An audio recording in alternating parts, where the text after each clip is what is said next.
প্রধানমন্ত্রী শেখ হাসিনা বলেছিলেন, শিক্ষার্থীদের লেখাপড়া বাদ দিয়ে রাস্তায় আন্দোলন অযৌক্তিক।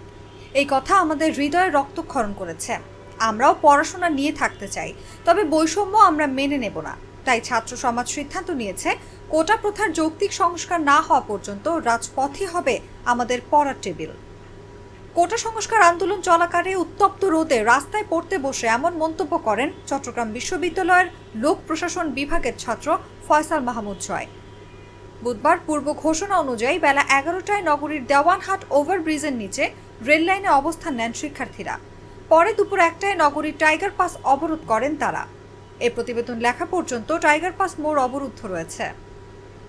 চট্টগ্রাম স্টেশনের মুখপাত্র জানান, বেলা 11টা পর্যন্ত সব ট্রেন যথাসময়ে গন্তব্যে ছেড়ে গেছে, তবে এখন শিডিউল বিপর্যয় ঘটছে। কোনো ট্রেন চট্টগ্রাম ছেড়ে যেতে পারছে না, আবার চট্টগ্রামেও আসতে পারছে না।